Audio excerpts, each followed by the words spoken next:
Somebody go to school. I wonder. Yeah, Liz of course moved out. Of course, Liz moved 2 blocks away. She's.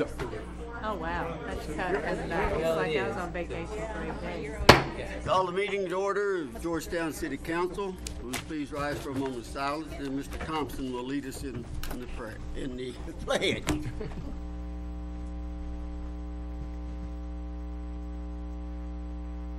Shall we pledge?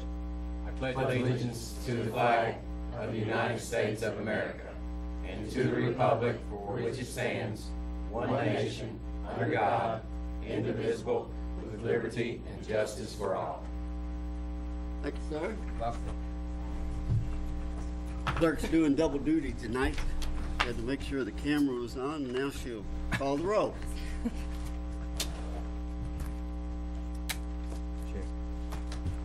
Mr. Lesby? Here. Mr. McEwen? Here.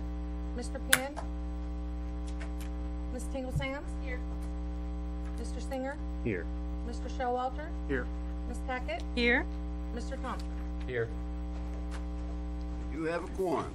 Thank you, ma'am. Next, I'll ask you for approval of the minutes of our August the 11th meeting. Motion, Mayor. Motion. Second. Second by Mr. Hewitt. Any discussion on the meeting, on the minutes? All in favor, aye. Aye. Opposed? Thank you. Yeah, show of hands that you did receive your check registered. Okay. Public comments, we have Mr. Rice, 4 minutes, please. Museum update from David. Good to see you. I never take that long, although I am an old history teacher that can talk forever. Just a quick update on the museum. Of course, just a little quick reminder, remember the building is owned by the county. They're paying for all the renovation, so that's not the museum itself. They're like a separate entity. But just to give you as an update, actually the progress is going along pretty good. It started on August 13th, and supposedly we're ahead of schedule, which is great, because we were afraid we were going to have to be closed and maybe couldn't even open up until January or so. But as it looks now, they should be completely done with everything by the end of October. So we're very happy with that. I'd say it'll probably take us about November to put the thing back together, because we had to take everything out and put things in safes and so on. But it'll take us a while to put everything back together. So we're looking at hopefully a big grand opening in December, or at least that we can have our Christmas activities that we usually do. So that's making us feel pretty good that we'll maybe be back to normal before long, with a whole new heating and air conditioning system, and our utility bills won't be quite so much. Just another thing, we're very happy about having an association now with the public library. If you go into the main room there and look over to the right, there's a glass case that's full of Civil War items. They were having a reception, in fact, just this last Sunday, with an author dealing with the Civil War, and they asked if we could provide some Civil War items to go with their reception. And it just evolved into keeping a whole glass case there that ever so often will change out the exhibits. And of course, we did the Civil War to go with that author, and they're thrilled by it. So it looks great that we can keep that case there and rotate some exhibits, and we got our, have some signage there, and so it's a plus for them, and it's advertising and notoriety and stuff, a plus for us too. So that's a great working relationship now with the public library that we're very happy about. So things are looking pretty good. So thank you, David. Appreciate the update. Ms. Rutherford, you're next.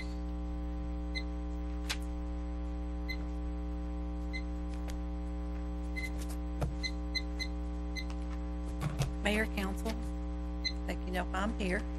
I'm never sure whether it's the appropriate time at the first reading or second reading to address this, but I found out what the rate was early, so I'm going to address it tonight.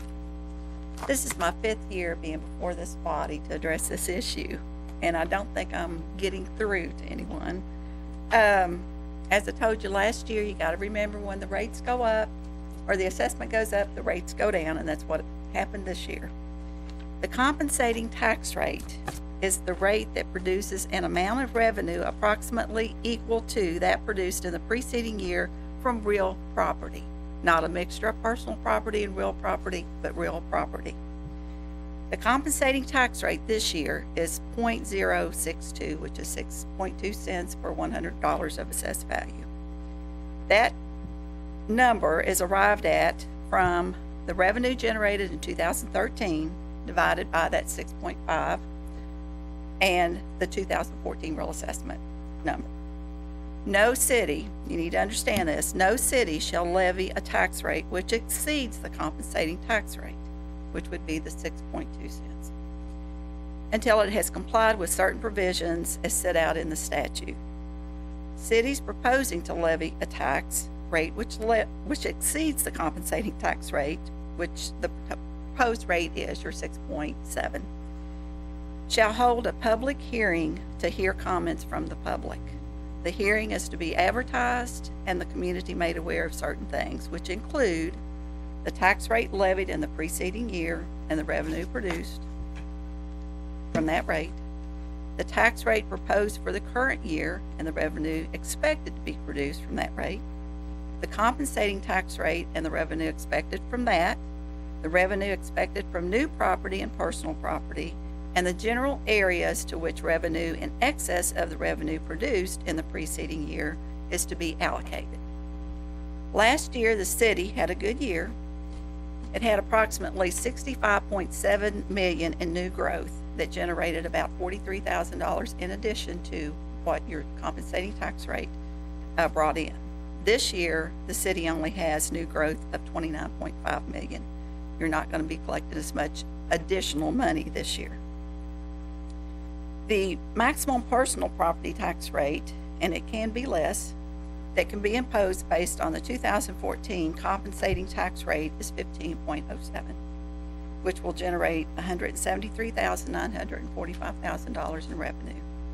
The total revenue generated at the compensating tax rate with the maximum personal property tax rate in 2014 will be $1.6 million and a little bit more, compared to $1.5 million plus in 2013, which was a difference of $81,385, or a small 5.4% increase. The maximum personal property tax rate that can be set if council adopts the 6.7 is 16.28. You all advertised it was going to be 16.3. I don't know exactly where you got that number, but the amount of revenue generated from real property at the 6.7 will generate 1.5, almost 1.5 million, or 1.4 million, almost 1.5 million, and 187,973 in personal property tax, for a total revenue of 1.6 million plus. Again, you have an opportunity to support business in the community and make us more business friendly by compressing or bringing the two rates more in line with each other, but you have to act to do that. It's been indicated, or I've been told, that it's people like me that keep you off from doing your job. That's bogus to me. The bottom line is I'll never mislead you or the citizens of this community, and I only ask that you understand what you're doing and to follow the law. And if anybody cares to see the calculations, I've got them with me tonight, so you'll understand where your numbers are coming from. Thank you. Thank you. Mr. Thompson.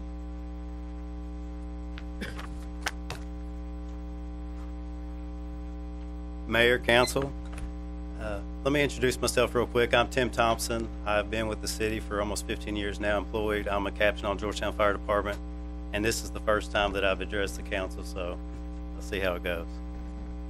Basically, what I want to talk to you all about tonight is I am a candidate also on the ballot in November. I won't discuss what race or anything. I don't want to get into that. What I've been doing is I've been going out and speaking with people through the community. Is there seems to be a lack of familiarity between who is on the ballot. So what I would like to do is to see if we could get a street closure from on Main Street from Broadway to Hamilton Street, and I would like to do a nonpartisan meet and greet the candidates.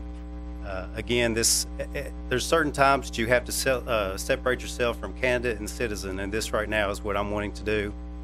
This will not be a Tim Thompson campaign event.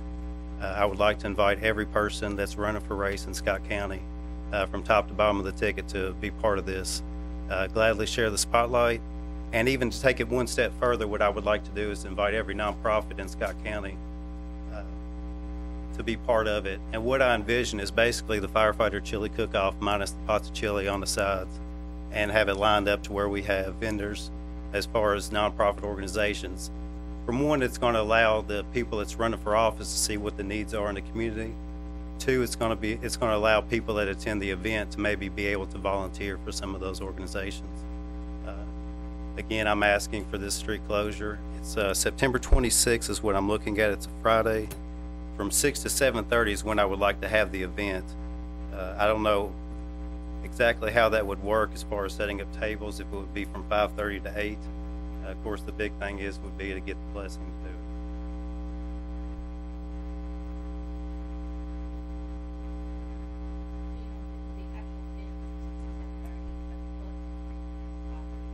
Yeah, it's just allow for set up the tables and break down the tables.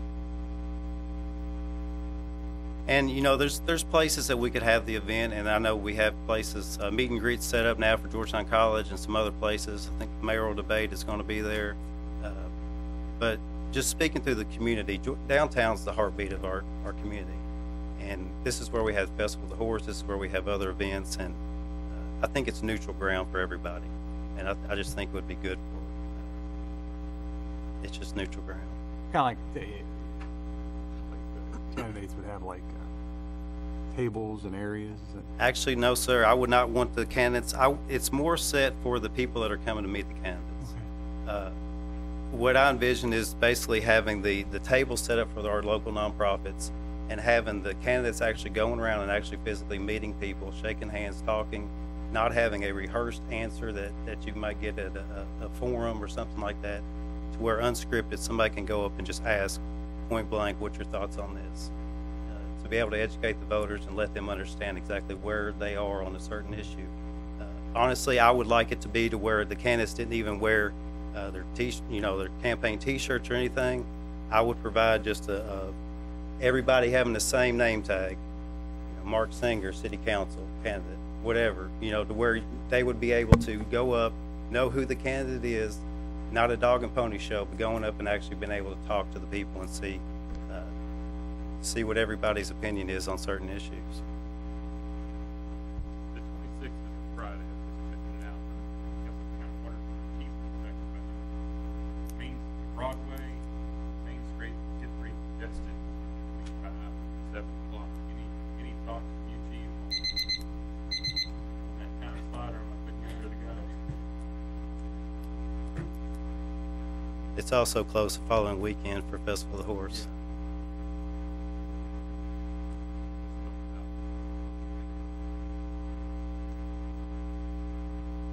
I mean, we can adjust times if need be, or even a date if need be. But the thing is I was trying to think of a time where most people would be able to attend. Saturdays, a lot of people have stuff going on, and I thought a Friday evening would be better than another weekday. Sundays are off limits.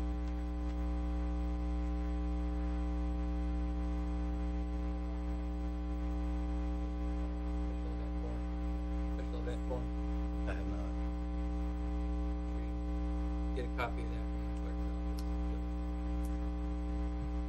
Of course, the State Highway 2 Transportation Commissioner have to vote in. And myself, I'll answer right now for myself. I already have an event scheduled that night. But it conflicts with me, but that's all right. Okay.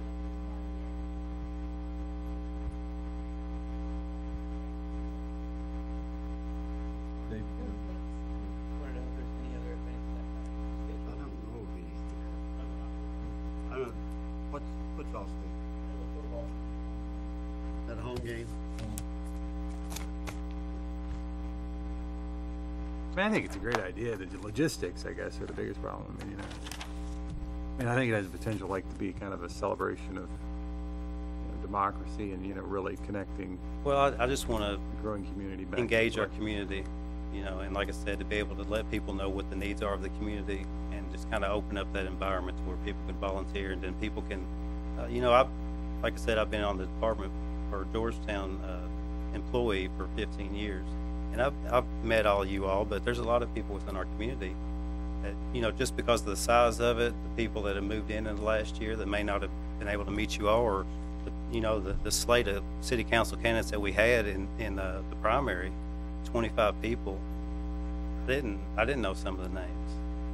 Let me ask you this question.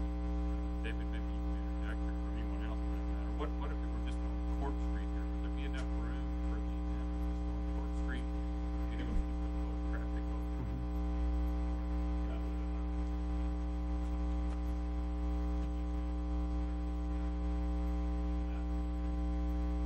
We've been last week back in Austin.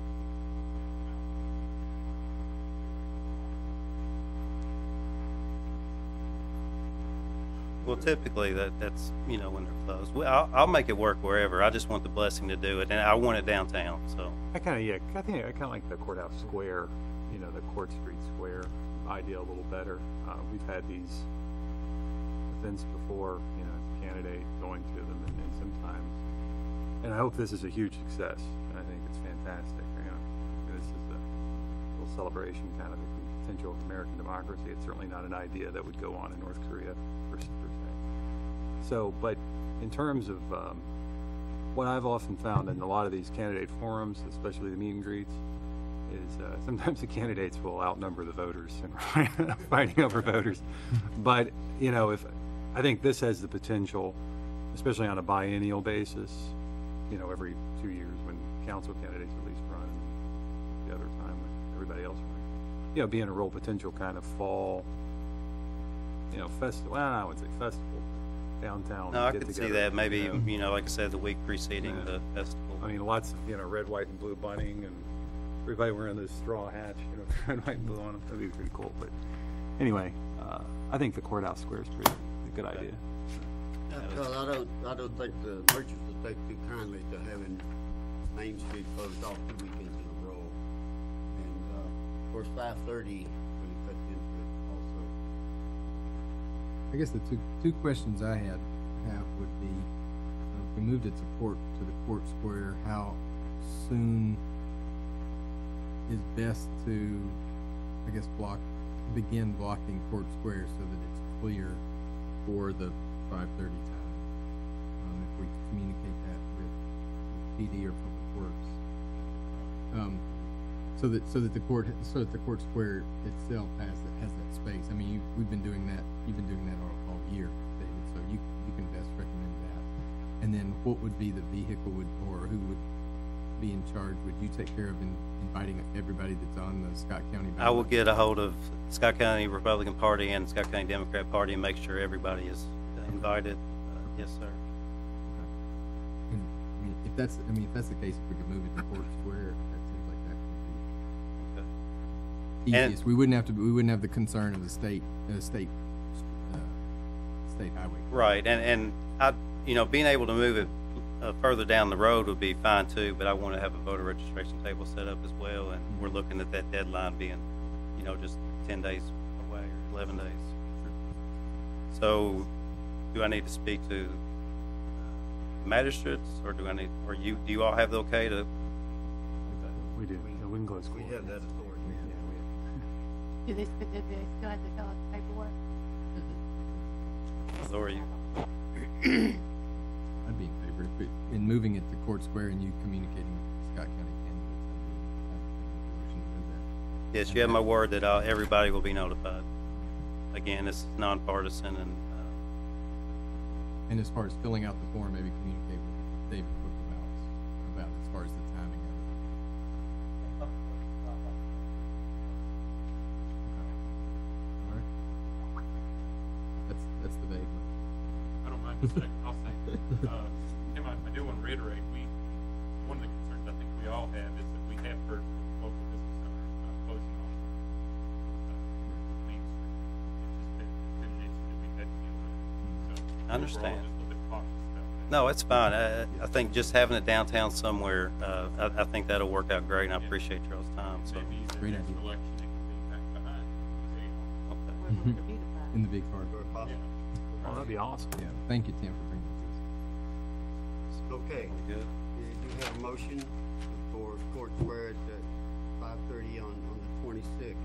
All in favor, aye? Aye. Opposed? Okay. Thank you all. Okay. Down to my.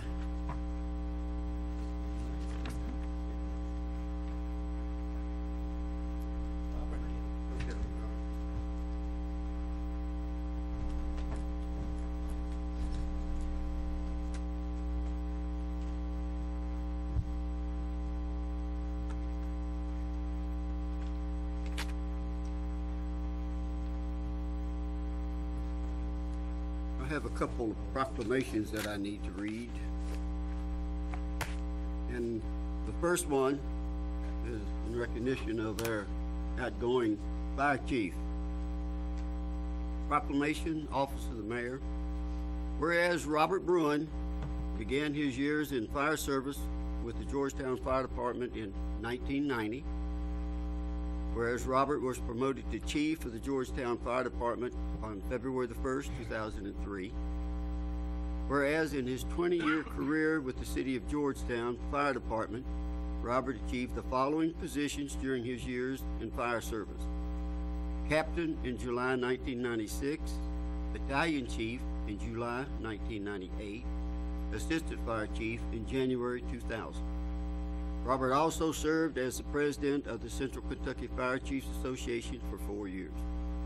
Robert served as the president of the Kentucky Association of Fire Chiefs 2012-13. Whereas Robert Bruin is greatly respected by his co-workers and community for his great work on behalf of the City of Georgetown and its citizens. Whereas Robert will retire on August the 31st, 2014, which will allow him to spend more time with his wife Sue and sons Logan, Lincoln, and Lance, and more time for deer hunting, farming, and coaching youth sports.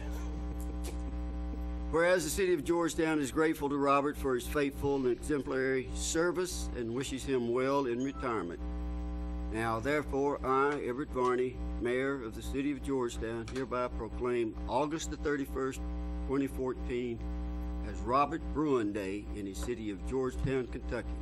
So proclaim this date of August 25th, 2014.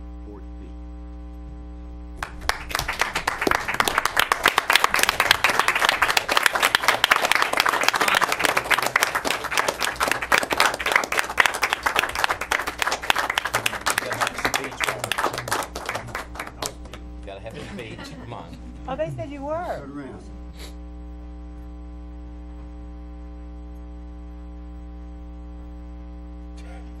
You ought to be happy now. Thank you, buddy. Wait a minute, got one more comment here.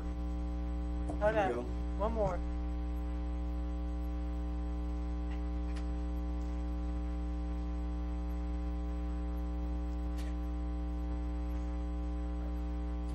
Congratulations, Robert. Thanks, Robert. Maybe we'll get your deer stand up. Sue, you better keep him busy. That honey-do list can be expanded now. Full time. Okay, proclamation, Childhood Cancer Awareness Month. Whereas the American Cancer Fund for Children and Kids Cancer Connection report cancer is the leading cause of deaths by disease among U.S. children between infancy and age 15. This tragic disease detected in more than 15,000 of our counties or our country's young people each and every year. Whereas 1 of 5 of our nation's children loses his or her battle with cancer. Many infants, children, and teens will suffer from long-term effects of comprehensive treatment, including secondary cancer. And whereas founded over 20 years ago by by Stephen Firestein, a member of the philanthropic Max Factor family, the American Cancer Fund for Children Incorporated, and Kids Cancer Connection are dedicated to helping these children and their families. And whereas the American Cancer Fund for Children and Kids Cancer Connection provide a variety of vital patient psychosocial services to children undergoing cancer treatment at the Kentucky Children's Hospital in Lexington, COSAR Children's Hospital in Louisville, as well as participating hospitals throughout the country, thereby enhancing the quality of life for these children and their families. And whereas the American Cancer Fund for Children and Kids Cancer Connection also sponsor Courageous Kids Recognition Award ceremonies and hospital celebrations in honor of a child's determination and bravery to fight the battle against childhood cancer. Across the city of Georgetown, Kentucky, I urge all citizens to support the search for a cure and assist those individuals and families who deal with this devastating disease on a daily basis. Now therefore, I, Everett Varney, Mayor of the City of Georgetown, hereby proclaim September 2014 Childhood Cancer Awareness Month. So proclaim this date of August 25th, 2014. Okay.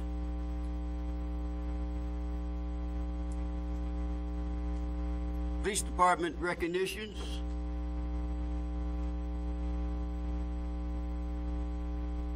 I had a sergeant come to me about 9 months ago, and he said, "Chief, I'd like to put together a obstacle course for fitness for our guys." And I said, "Well, let me see what you got." And he showed me this vision that he had. He had an operations plan all laid out and everything. I said, "What else do you have?" He says, "Well, I got no budget, I got no equipment, and I got no materials." I said, "Well, I like your enthusiasm, so let's go for it." So anyway, we now got this obstacle course out there at Public Works, which is nice. It's 3/4 of the way done. Looks good. It challenges our officers, and we're using it fairly regularly now. Couldn't have done it though without Public Works. It was a great example of two divisions working together. They let us use their equipment, sometimes their expertise on how to put things together. So we really, in gratitude, wanted to present them with a plaque for assisting us. It says, City of Georgetown Public Works, in gratitude and deep appreciation for the time and effort spent in supporting the Georgetown Police Department obstacle course. I'd like to present to them. Aw.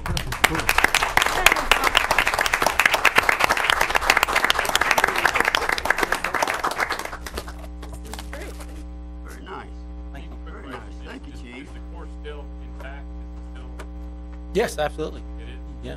You know, they have these extreme races, events Mhm. throughout the state or United States. Right. You know, one thought might be that there's actually a young man that lives here in Kentucky County that's overseen some of those races. Oh, really? And I don't know if maybe you might want to, maybe have, I'd be glad to get him. Yeah, absolutely. My thought would be maybe to have some type of a fundraiser, some type of event, raise money for whatever, the police Right. department or Right. maybe some other cause. Maybe you can have, with his experience, he might be able to help promote and make it, put it out there and set up an event day. Yeah, absolutely. Yeah, give me my name. I'll be glad to talk to him. It's very humble. It's much more than just sort of okay. It's Yeah. really awesome. And how long would it take you to do this? It's a half-mile long. There's two sections. There's Does the it include obstacle. does it include the firing range? It goes around the firing range. So Run quick and get by. that part's a half-mile long, but there's also an aerobics part that's another half mile. Do they run it or walk it or Oh, what? they run it. They run it? Well, you can walk it, yeah, but Not it's for me, yeah. it's challenging. I'm glad to take anybody that wants to go down there. What's your best time with somebody going through right now? We have an officer that's done it in I think 7 minutes. Oh, that is, wow. Yeah, especially like one's a 30-foot climb, a rope climb, and it's challenging. I think our problem is none of us went through it. They'd be packing us through that extra weight coming to the end. We That's have a pretty young force too, Yeah. We did. and that, we can expect that. Shoot. I'd recommend it be part of the January January. Indoctrination for the new Oh, council. yeah, sure, Kelly. Thank you. Make that a motion, I bet it won't go through. Okay, during this Correct. past week, I did receive the resignation of Chief Bruin into retirement. And also this past week, I did some interviewing for a replacement. Our city employees handbook says that if you have an opening, that you look inside internally first to see if you have qualified people. And thank goodness we have a fire department with several people who are qualified, although we only had one applicant for the position. And that information was sent to you this past week, and I'll read what Megan, our HR director, sent to the council. The mayor has extended an offer for the position of fire chief to current assistant chief, Mr. John Ward. John began his career with the Georgetown Fire Department as a volunteer in July 1992. John was hired as a full-time firefighter in February 1994 and promoted to captain in June 1998. John was then promoted to assistant fire chief in October 2011. With over 20 years of experience with the Georgetown Fire Department, John is an excellent candidate to lead this professional and reputable department. John is also furthering his education by pursuing a Bachelor of Science in Accounting. John has accepted an offer that includes an annual salary of $70,000. The salary range for this position as chief ranges from $59,000 to $86,000, so it's right in the middle. In fact, it's a little bit below. Finance Director Stacy Clerk and I, meaning Megan, have verified that this year's budget supports the salary, including retirement and health benefits. John's offer is contingent upon council's approval, which we are now seeking. If approved, John will be promoted to fire chief on September 1, 2014, which means that we will not go a day without having a fire chief in place. And I think it's really a tribute to our fire department that we have several people who would be candidates for fire chief. And I also think it's a tribute to John that the others did not apply. I think it sends a message to him that they feel that he is more than capable of filling that position. So that's what I'm asking council to do tonight, is to approve the offer that I've made to Mr. John Ward, and that we accept him as our new fire chief. So moved. Second. All in favor, aye? Aye. Opposed? Thank you so much.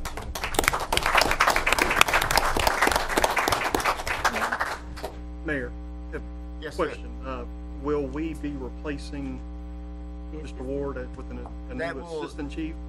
We will at some time in the future. Okay. That will give him time to get accustomed to the new position as fire chief, which I don't think is gonna take much time at all, but it's up to him when he's ready for an assistant. I'll be working with him on that. I Yes. always like a recommendation Let's from see our if they chief, tell. because they need to know that the person they're putting in that position is a good backup. And, I always work with them to fill those positions. I'd say he's already been learning the ropes as the last Very few much months so. anyway, with Robert. So I'd say Robert's taught him very Longer well. than mine. Yeah, so that's, well, especially Yeah. since you've been talking about this, so.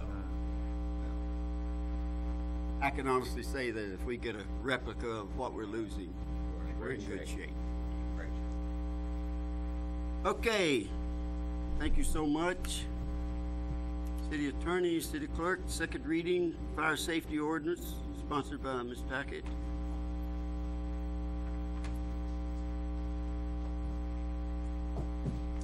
The reading tonight. Yes, sir.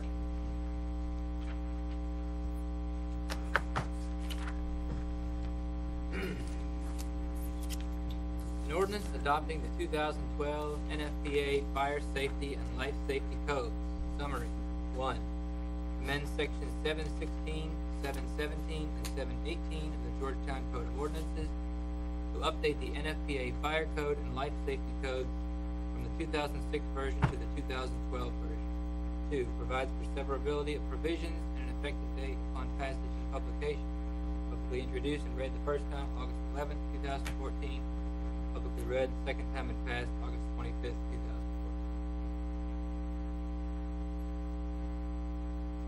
Motion. Second. And this is second reading of an ordinance, so therefore we have a roll call vote, please. Mr. Lesby? Yes. Mr. McEwen? Yes. Mr. Penn? Ms. Tingle Sands? Yes. Mr. Singer? Yes. Mr. Showalter? Yes. Ms. Tackett? Yes. Mr. Thompson? Yes. Okay. Motion passed. Second reading of gas franchise ordinance sponsored by Mr. Singer. An ordinance providing for bids for a gas franchise. Summary. 1. Establishes for bid a non-exclusive gas franchise for the placement of facilities for the transmission, distribution, and sale of gas for heating and other purposes within the public rights-of-way of the City of Georgetown for an initial 10-year period with up to 2 additional extensions of time of 5 years each. 2. Sets forth the terms and conditions by which franchisees must operate within the city, including construction standards, installation procedures, performance guarantees, regulatory compliance, liability insurance, and access to franchisees' records. 3. Establishes conditions on franchisees' assignment of franchise and public sale of company assets. 4. Establishes penalties for failure to comply with provisions of the ordinance and establishes circumstances under which the city may terminate the franchise. 5. Establishes the conditions under which the franchisee may terminate the franchise. 6.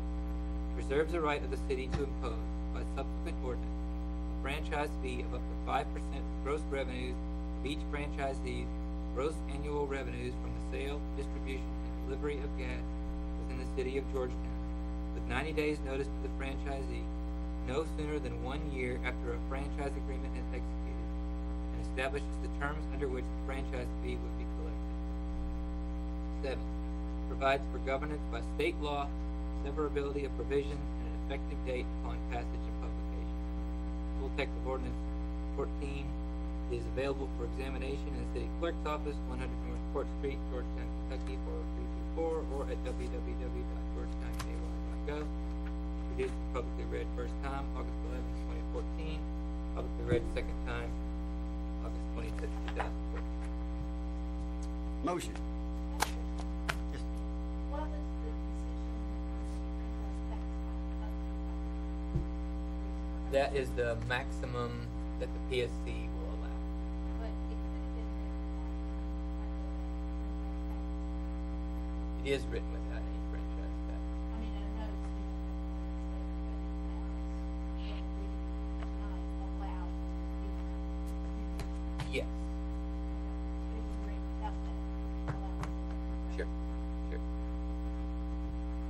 But I think if it was written without one, then you would be prohibited from putting one on in the future, Unless you were to redo the ordinance. which you would require the would require the acceptance since it's a franchise and it's a contract essentially that's recognized by the Constitution. You would have to have the agreement of the franchisee as well. You couldn't break it and then say, oh, by the way, we're going to put a franchise fee on. We currently have a 5% franchise fee on KU, is that correct? Is it 5%?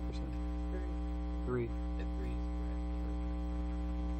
correct. So if somewhere down in the future, if we wanted to equalize the rates so that we're not overtaxing people who heat their houses with electric heat pumps, right now, more than we tax people who heat their houses with gas furnaces.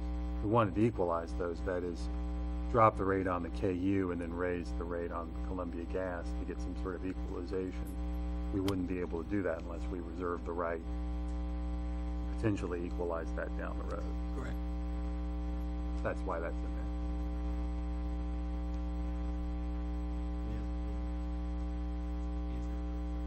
If it were to put 0 in, You would think. would that be a substantive change? I'm not sure I understand the question. Well, here, I guess it has to be In other words, if the statement was, we reserve the right to put up to 0%. Right. That would be the same thing. We would have the right to put on no tax. Right, I understand. I'm asking, would that be a substantive change where you have to have the first reading? Yes. I'm just curious. That doesn't influence my decision. I'm just curious. Any other comment? I'll just say, Motion. I'm not in favor of it. Can we have discussion now, or do we need to wait? I'm not inclined to put a tax in for this. You know, although that's, and I understand what you're saying, it's up to, it'd be up to, either another body or this group to come back later in the year and make that change. Is that on the horizon? Is there some? No, I mean, what you're doing is you're looking forward. You can't anticipate what's going to happen in the next 10 years.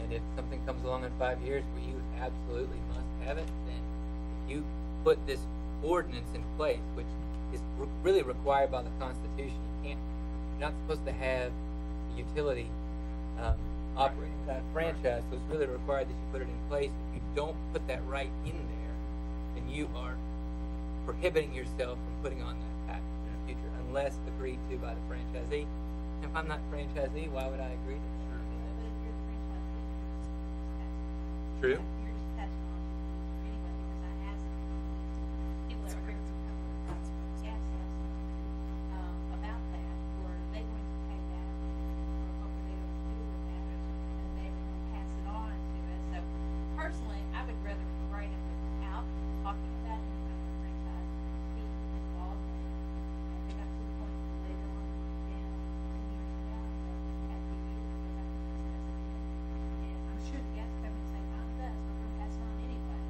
but I'd rather take it out of there.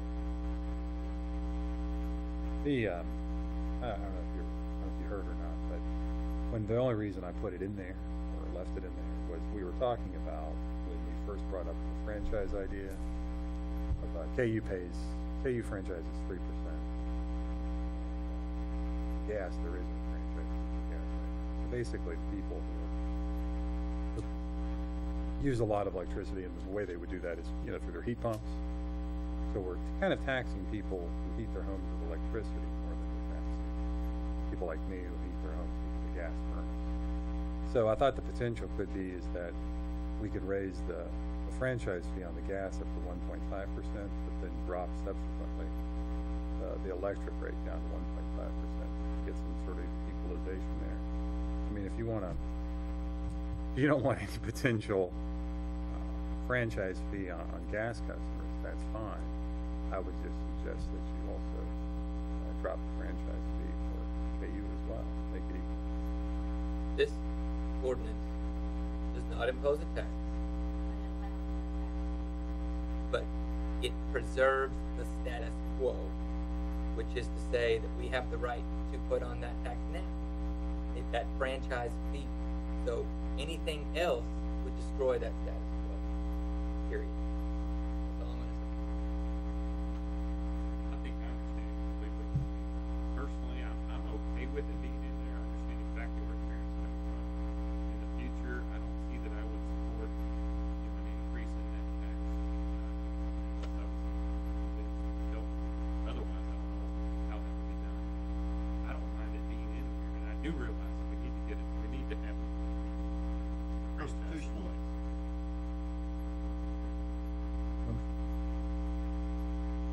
Second. Okay, this is second reading. So we have a roll call vote, please. Mr. Leslie? Mr. McEwen? Yes. Ms. Tingle Sam? Mr. Singer? Yeah. Mr. Showalter? No. Ms. Tackett? Yes. Mr. Thompson? Motion does pass.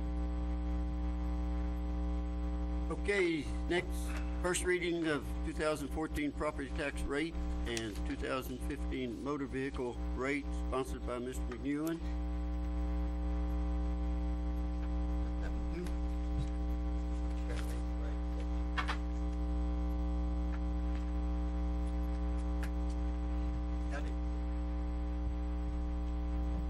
An ordinance providing for and making the real property, personal property, motor vehicle, and watercraft tax levy for city purposes 2014. Whereas the City Council for the City of Georgetown, Kentucky is required by KRS 92.280 to enact by ordinance each year tax levy on all real property, personal property, motor vehicles, and watercraft. Now therefore be it ordained by the City of Georgetown, Kentucky as follows. That the following tax levy, section 1, that the following tax levy is hereby made for city purposes for the City of Georgetown, Kentucky, to wit. The 2014 City of Georgetown tax rate on real property shall be 6.7 cents on each $100 of assessed real property, which tax proceeds shall be designated to the general fund for the general operation of the city government. The 2014 City of Georgetown tax rate on personal property shall be 16.3 cents on each $100 of assessed personal property, which tax proceeds shall be designated to the general fund for the general operation of city government. And the 2014 City of Georgetown tax rate on motor vehicles and watercraft shall be 16.8 cents on each $100 of assessed motor vehicles and watercraft, which tax proceeds shall be designated to the general fund for the general operation of city government. That all city ad valorem taxes levied herein, except those on motor vehicles and watercraft, are due and payable on or before December 31st, 2014. Section 2. All matters relating to the payment of the taxes imposed on motor vehicles and watercraft hereunder shall be in accordance with KRS Chapter 134, 800. Section 3. That upon all taxes for real property and personal property levied herewith, which are unpaid on January 1, 2015, there shall begin to accrue, attach, and be added from said date the flat penalty of 15% on the total amount of said taxes then due and payable through January 31st, 2015, after which the flat penalty shall be 20%.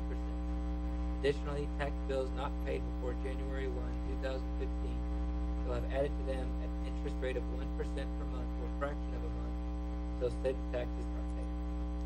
Penalty and interest as provided herein shall be added to said unpaid taxes collected by the city finance director and or the city clerk.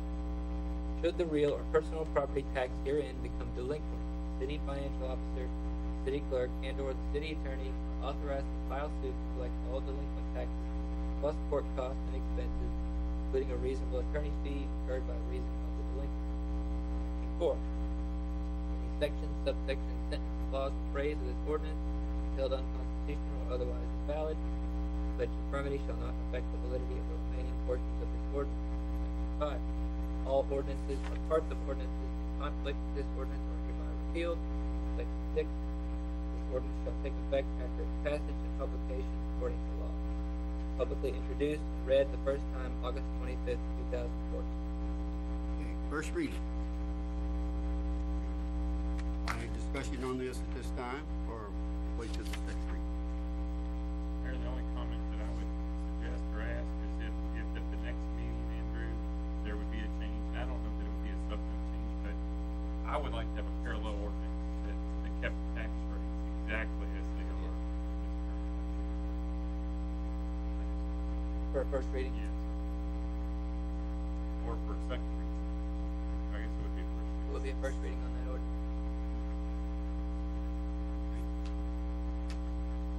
Okay, discussion of their investigation. Ms. Thames, ask for. No, I don't think so. No.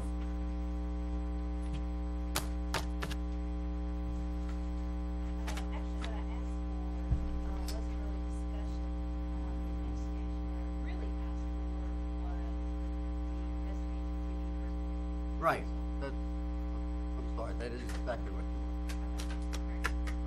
So, I expect the person that actually drafted this to present it to the council.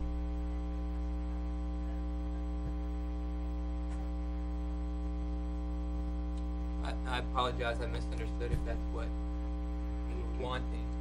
That's what we'll have, but that's just not what we understood.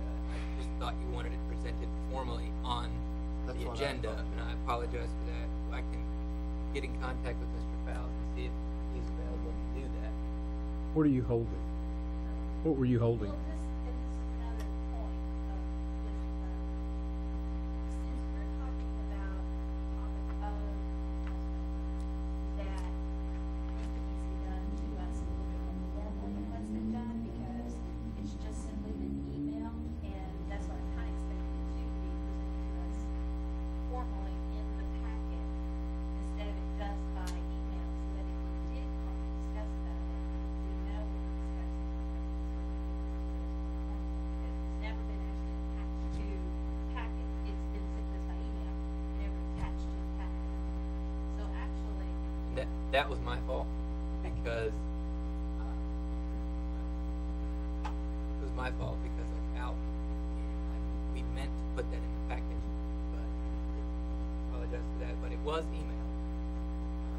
We can put it in the packet. We can try to get Mr. Fowles to show up, give us a presentation. I'll admit that's not something that I had really thought of, but I don't know why he would not be agreeable to that. I think in the past, you know, comments are important, but, you know, if it's gonna be discussed, or if like this, but it needs to be formal statement of this, back, accepted, like we say, I don't we've Is seen this- that in the past, but Is this new since August 5th, or are you talking about the email from then? Okay. I think the majority of the council wasn't pleased with all of the report and what the investigations that he did. I don't think he did everything we as the council as the body asked for. That's really why I'm presenting it to you at this point. I mean, the question is, do you want him to come and present on what he's found, or do you want to take what he's found and say, hey, we think there's a little more that you need to do? And that question, the question is, and I'm really looking for input. It's the investigation that you all sought. I think the main thing from my standpoint, from what I've heard by the council members, is the subject of investigation was talked to, was interviewed, so. That's what came out of the last meeting, I think. Yeah. This is a question of context more than anything else, communication. There were a few communications focused on in the paper and also in the investigation, but without the context thereof, both in terms of memories of participants and other emails and phone conversations, focusing on one or two emails is meaningless. It's about context. Can we get, for the record, a motion and a second on exactly what council would like? And I've heard two different things.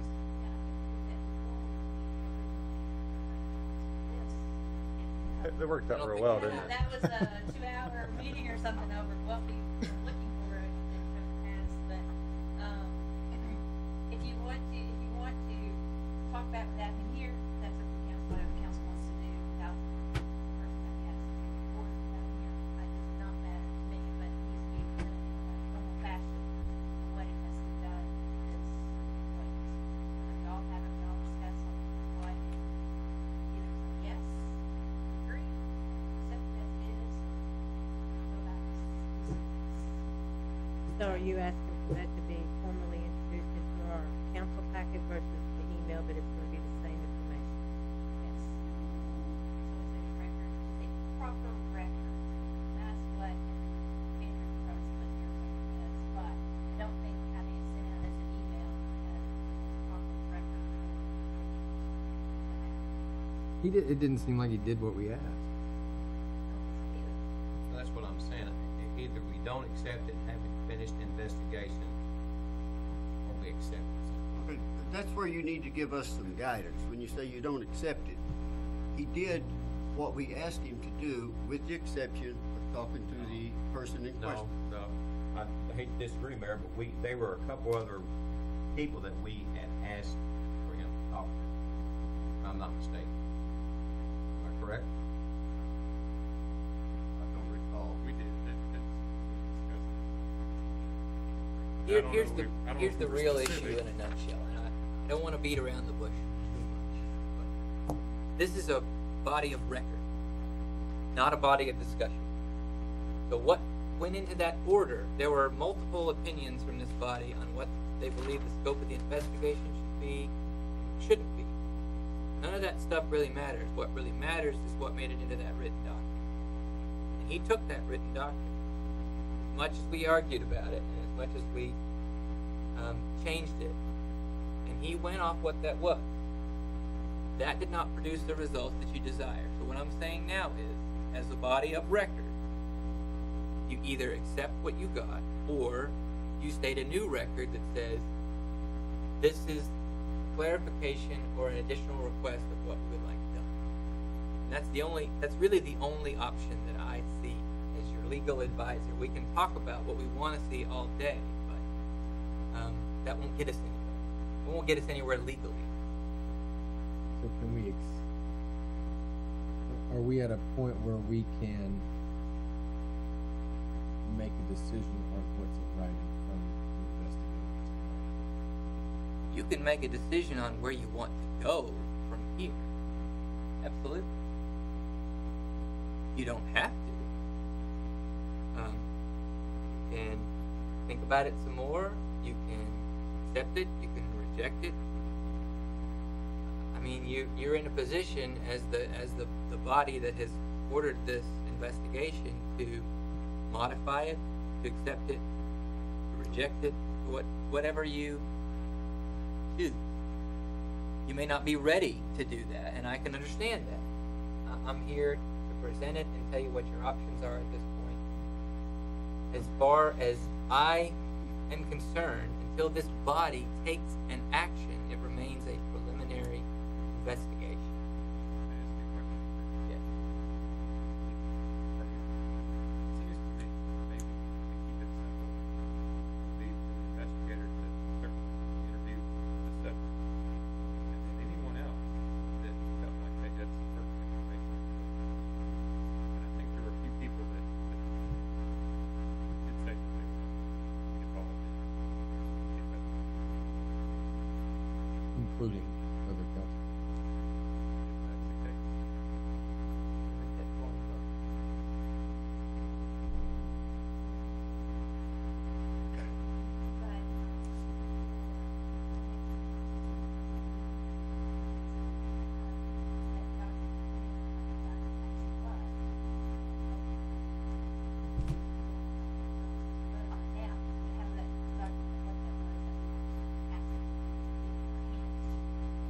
Mm-hmm.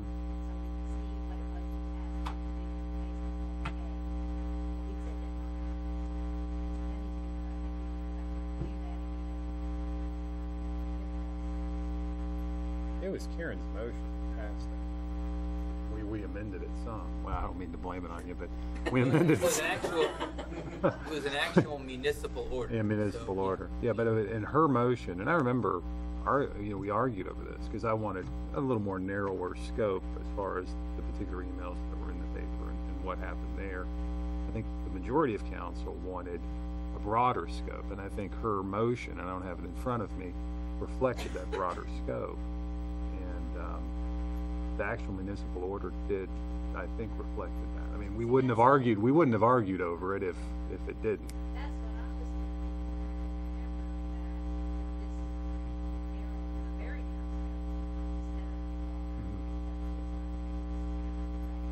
And the other issue, of course, yeah, I do think that the investigation has to be talked to try to get some sort of,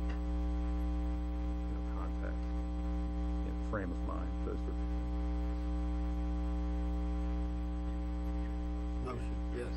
Yeah, I will do exactly what you all want me to do. Oh, I know.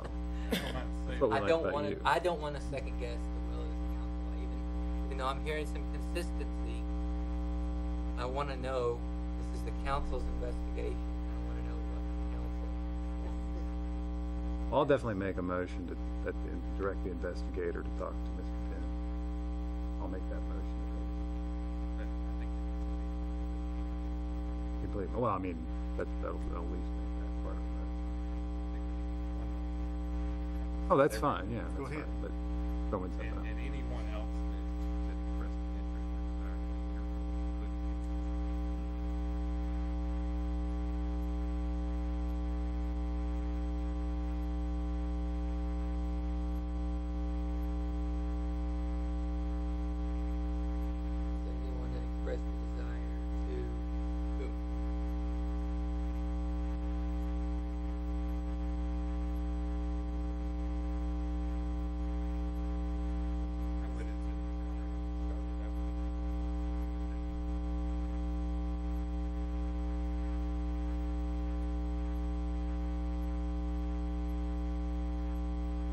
question is, it says anyone who's expressed a desire to be interviewed. My question is, whom did they express that desire? Did they express it to council? Did they express it to me? Did they express it to a particular council member? Thought of our That last seems- council. That seems open-ended. I mean, if somebody called City Hall tomorrow and said, I want to be interviewed. Pretty vague. I don't know. I guess,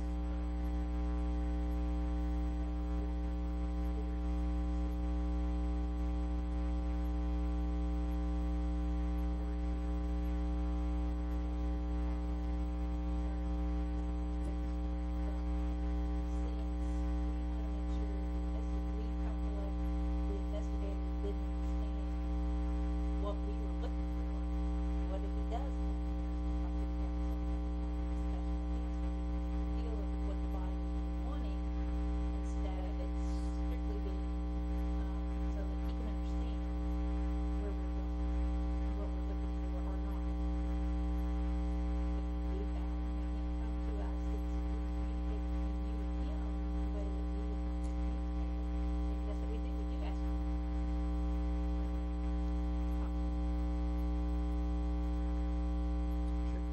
And it was the smaller committee of 2 or 3 council member, or, but we've done everything on this on the public, and the public and on the public, so we continue to do it.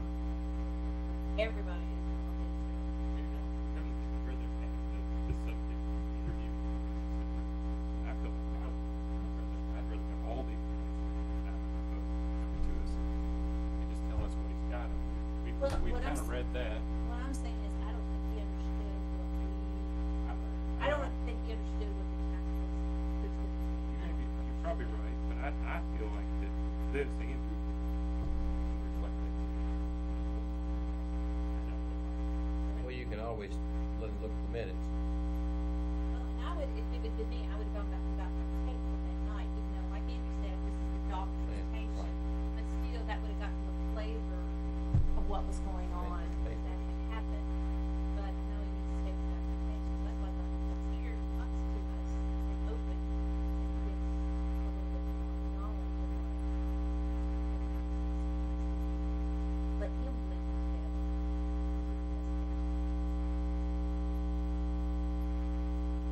Because Certainly possible. because you're asking the questions that you're asking, you're limiting him to a box because of the verbiage you're using, instead of opening up and letting him know the freedom that he needs to see the truth.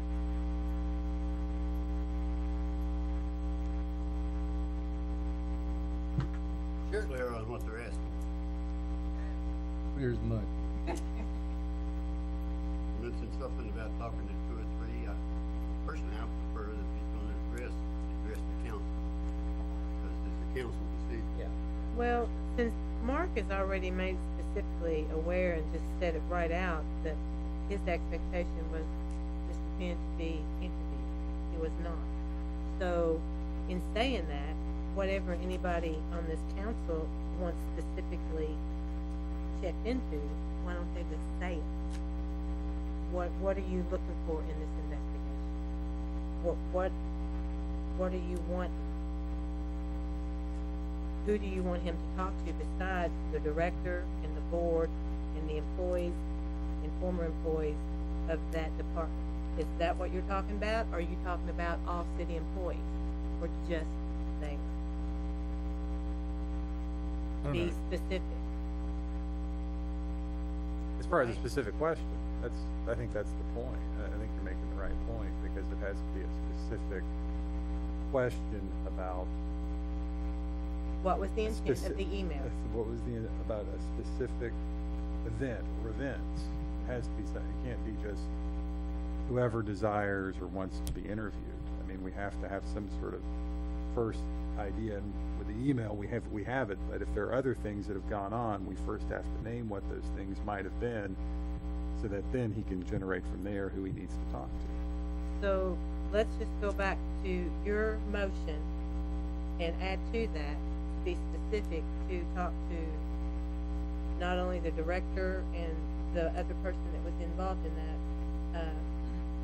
that investigation and was talk to, but the board, the board that's there now, maybe even any of the board that was on there 2 years ago that's not there now, and the employees of that department and the former employees of that department going back to that specific time period. And if anybody wants anything else more specific than that, they should just make that known and commission him to go do it, and then let it be a part of the agenda the next time. And if you want him to show up, say so now. Is that specific? I'm good with more specific. So if I wanted to throw out an idea like whether it involves the direct investigation, I'd like to know why the board chair of the Parks and Rec resigned prior to the end of his term on or about the same time of this, and how that, and what circumstances influenced his decision to leave. Bingo. What? That's the first one. I'll think of others. But how the storm damage, the difficulty of the communication between City Hall staff overseeing the insurance and the renovation, demolition renovation of the center of town, how that caused strain between City Hall, Parks and Rec staff, and ultimately maybe influenced this. And these displaced programs, we as elected officials felt pressure from the displaced programs to get them back into the center of town. I mean, there's a number of areas besides just Mr. Penn's email that seem to be on or about the same time of this that could be contributing factors to the Parks and Rec board director, Parks and Rec board chair early departure, and us not getting them back in the building. Well, my other question would be, at the end of it, when you get all of this information and a better report, what's the outcome? What exactly, if you do find that directors and board members are being intimidated by a council person, what does council do at that point? I'm just gonna throw that out there. That's a question for council. That's exactly right, I'm throwing it out there. Well, this is the, and that's not something that the investigator, finder of fact, is necessarily going to determine for it. That's something that once presented with a body of evidence, council. We don't know. What if the storm damage and the vacating of the center of town because of the status of the occupancy of the building influenced the frustrations of the Parks and Rec board and staff that later culminated in the council members' frustration, less than professional approach to this. We don't know which. So when you're saying that, Kelly, I don't know. well, I know. I don't but- remember. It's been 2 years. This has come Yeah. out. This didn't happen this year. It But happened. then you're gonna have to have that investigator talk to the people that were here previously working, and not just, you're talking about city employees at that point, that particularly pertain to that insurance claim. Yeah, I mean, it's going to be a lot. I just feel like there's a lot more that an investigator should and can do that can't be summated in a 6-word headline in the newspaper that you can see through the window in the box without paying 75 cents. Well, I think that the intent for the investigator, from my understanding from council, was to determine whether or not that email was sent in reference to, was it intimidating to that board director and that board member who resigned. So in saying that, that's what he investigated, and that's what the report was about, and that's the end of it. And because of the email and reading that email, he had already determined that yes, he did send the email, and it did say what it said. Granted, when you text or email, if you have caps, it means that you're very angry, and if it's just a regular email, you're just having a conversation. So maybe keeping it just to the council member and the two people, because the more you branch out, the more it's going to cost the city to do it. I'm just going to throw that out too. So there you go. Maybe the water. You know, Mayor, I guess there have been some valid points brought up from both sides of the table. But I'm just one opinion, and this is my opinion, and that's all it is. If we're truly going to be fair, I think it's only right for the council member in question to be interviewed. Because if this document is going to be finalized and made public, I think that person's comments deserve to be in that document with their side of the story. I think that's the only fair thing to do. And you know, whether there are additional questions that need to be asked, I don't know. I don't have any problem with that in the direction that Kelly, what some of the questions you just brought up. But I think it's only fair that that person be interviewed. And the second part of this is at our last council meeting, when I asked the question where this investigation was or where we were in the process,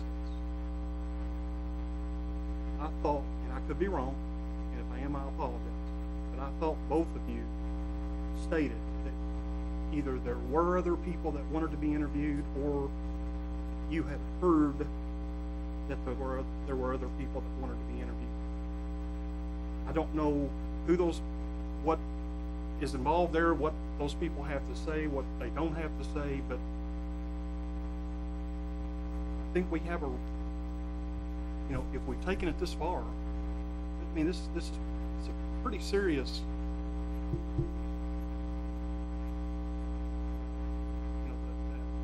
what was thrown out in the newspaper several months ago, that was pretty serious. And I think we have a responsibility to determine whether or not it's true or not true. And then if it isn't true, we move on. If it is true, then we have to decide at that point what we're going to do. But I don't think we're there yet. I think there's quite a bit more that we need to do. So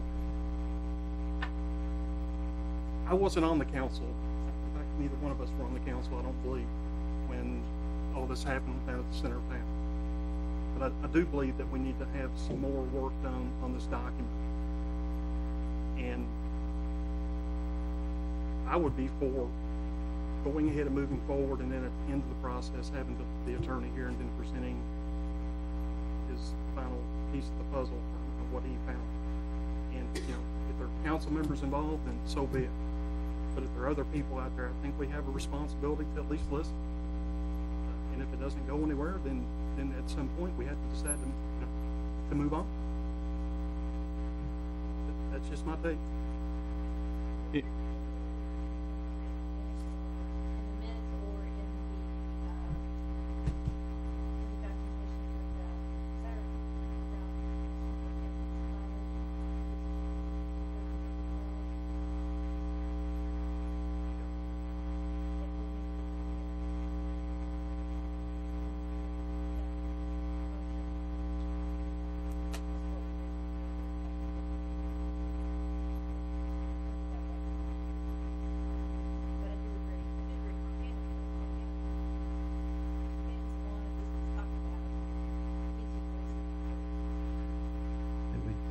And some of the comments I made, I don't remember the exact timeline of some of the events, but if we're gonna do it, I wasn't for this initially, but if we're gonna do it, I'm not concerned about what we spend on it, because I don't want to disclude contributing factors or possible contributing factors. Just because it's like possible. Because I think it's more than several emails. Because of the frustration of Parks and Rec programming being displaced, direction from Parks and Rec board.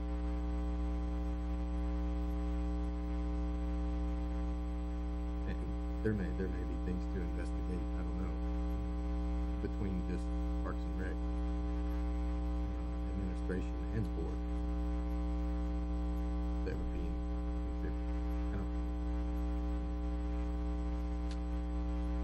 I don't think we can sit here and limit it to just saying at least interview Mr. Penn and then we'll decide. It could go beyond that. Does that make sense? I think at least he should be included. He wasn't, but maybe there's additional. But do we not need some names? If, he's not going to know who to interview unless we tell him you need to talk to so and so. So and so has said they would like to talk to you.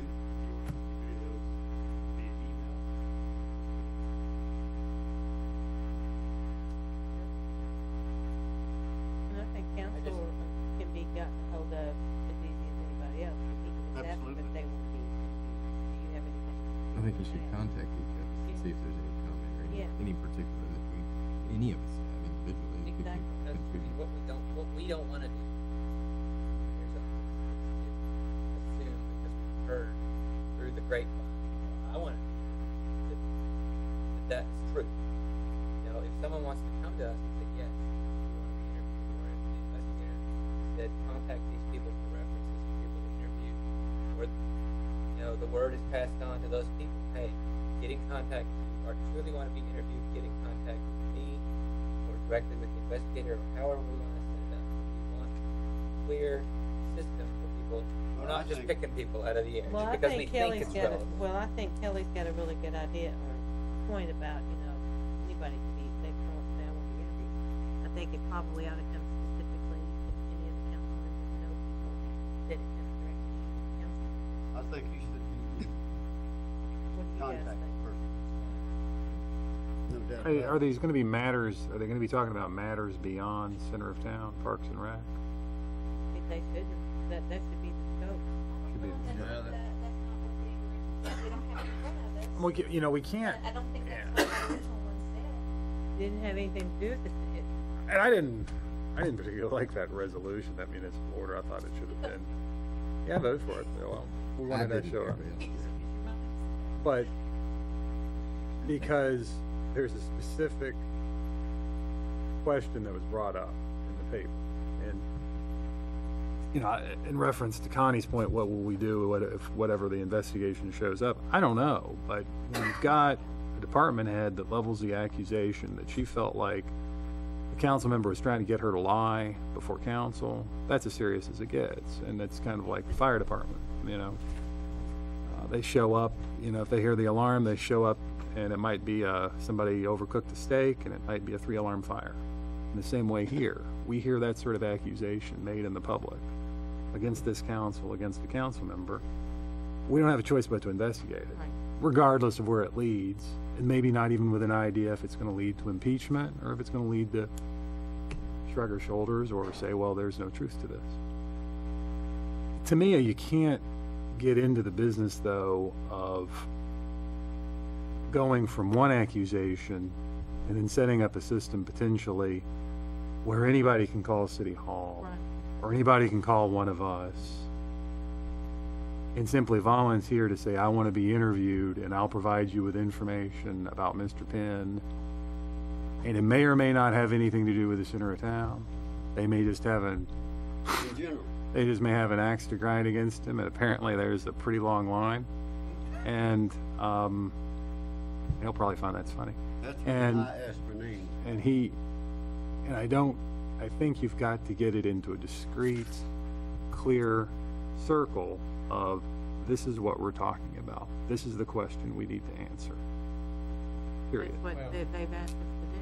And I agree with you on what you're saying, Mark, but I would hope that the investigation would look for everyday run of what the city was doing. It's city department heads and employees, center of town, not going out and talking to John Henry on the street. Well, what do you think about Brad Penn? If there's something that happened to another department head because Mr. Penn has said something or intimidated, then we need to look at it. Simple as that. And from what I have gotten emails, but I heard there were emails out that there was one department head had put emails out and said that it had happened. So you gonna expound on your motion? What you had said earlier as far as talking to Brad and then talking to members of Parks and Rec and the Parks and Rec Board, I guess a more detailed interview process within Parks and Rec of former employees, current employees, former board members, current board members is fine. I'll make a suggestion, thinking a little bit outside the box. But you could, what I'm asking you to do is to reduce the body's thoughts to the record. To make as a part of that motion, request for the investigator to review videos of this council meeting, the previous council meeting, discuss the issue, to have him use his discretion as an investigator to determine what needs to be investigated. I asked him to see if we could find a copy of the MO.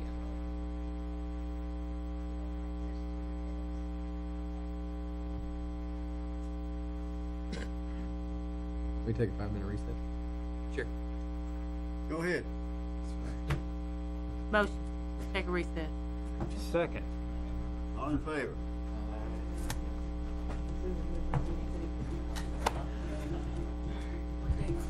So the filming is still going on, right? We're still on. So It is still recording. don't say anything you don't want recorded.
How you been? Pretty good. You doing all right? Doing all right. If you go to the end of your block, across the street, across the kitties, it's like 3 houses on the same side as yours. There's Douglas and Mesa. I don't know if you got married. They have the white swing that's hanging. As long as Pat was below me, I'm all right. Who lives right across from the church? Is it David? What's his name?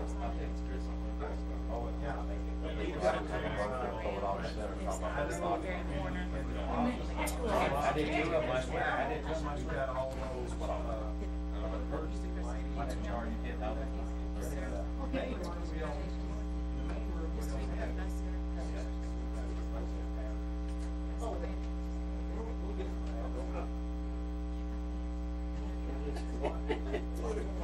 he new on education?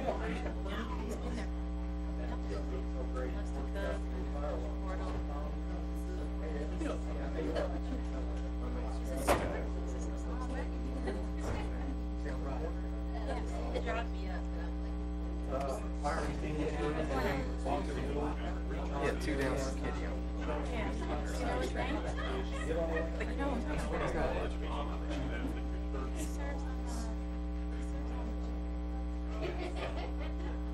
Well, maybe yeah.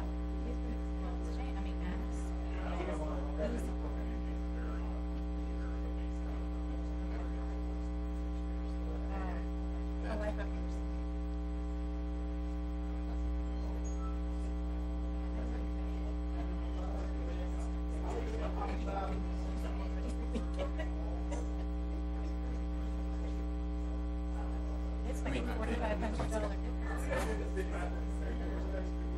Well, even, yeah. It's good. I know I'm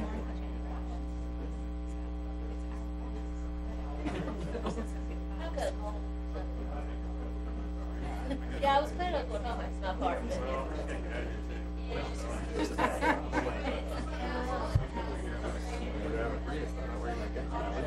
No, we got a bicycle. Well, I want to ask you that. I may roll out here with you. Nice guy.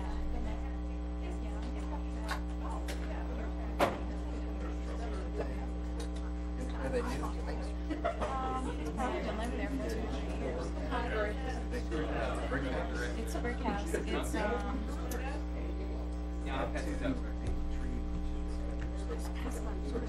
What? no, it's very neat. That's a cold bed. It's a whole I like it. There's a space. I was gonna say, I think it's supposed to be big. I say It's the front of the house, and then there's a side. Oh, no, that's amazing. Yeah, well, people are better. That's it. But we need to talk. Yeah, me again. Okay. Marvin's kind of ready. Uncomfortable.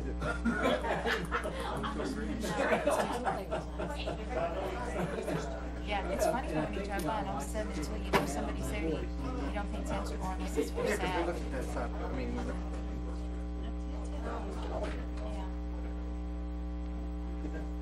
Yeah. It's,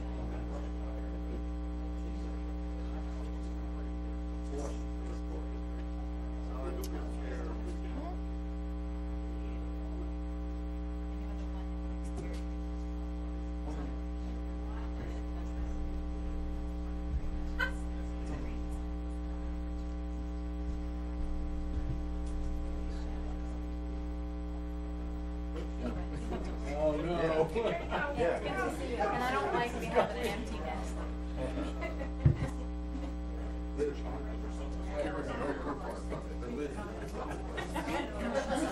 been a little while.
why the hell did I vote for something that says the Georgetown City Council feels? Because I'm like, Feels. what the heck was I Feels. thinking? Well, I should be done. I think I might leave early. you have to revoke one of your degrees. Oh my gosh. What was I thinking? Yeah, I might have to leave early. I don't know. For that one. Enjoy September. So. Okay, we are back in regular session.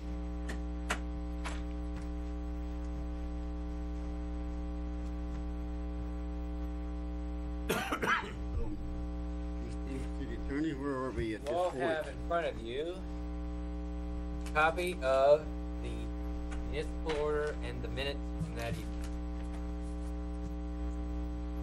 Would like to take a moment to Yes. Yes. Oh, yeah. I would love to take a moment to Documented review. question. Thank you for asking.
Number 4 through 7 sort of explains what you authorized, what you asked for.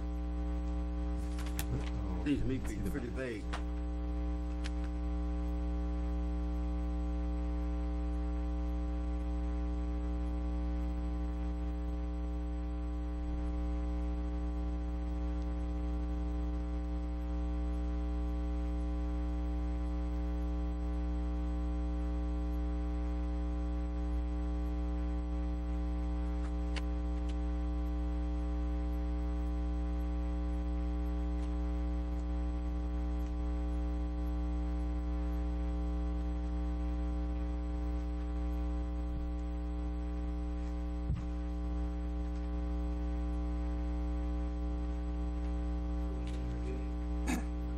I've got a question for you, and I don't mean to, everybody hadn't gotten through it yet. I've read this twice now, and I don't see where it clearly specifies that this focuses clearly on or solely on that email or any item specific to the center of town. Am I missing something there? No. That it's pretty, or did I just hear somebody say it was pretty vague? Okay. pretty I slow. trusted that. I'm pretty slow up.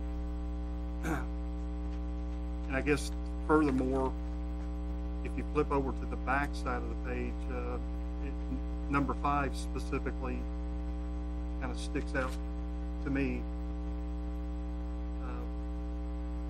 Obviously, everybody can read that. Everybody that has a copy of this can read that, I should say. It basically is saying that, and again, we don't know everything involved, but it basically states that the council hereby authorizes the appointment of an independent investigator to gather and examine all evidence of alleged misconduct and to report his or her findings to the council. Now again, alleged is the key word. Alleged. So I don't really know where I'm going with this, but I guess I'm kind of repeating what I stated earlier. I think my opinion still is that with all due fairness to the council member in question, I think they have to be investigated or have to be interviewed to have their record or to have their opinion or comments on record. I think we as a body, I don't want to speak for everybody here, but I think it's only fair. I think it's only fair. He needs to have his statement needs to be Absolutely. part of it, absolutely. And that's in fairness to Brad. Do with this, right? I don't know, I was asked to provide it for, so you all could Well, I mean, have do it we have for- kind of a direction of where I think we have a lot of consensus here, and I think we've had a motion made and possibly amended a few times. And I think I made a suggestion as to how you might, like I said, you might incorporate some of the comments that you've made without necessarily having to spell each one out. You make a very clear, concrete motion, what you would like to see for further investigation, and you could request the investigator to review the tapes, council meetings, minutes, and use his professional judgment to determine the scope of the additional investigation.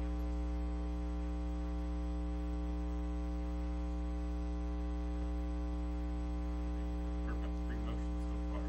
You might take a crack at it. Well, I mean, just reading the municipal order, I mean, I can understand where the attorney was coming from.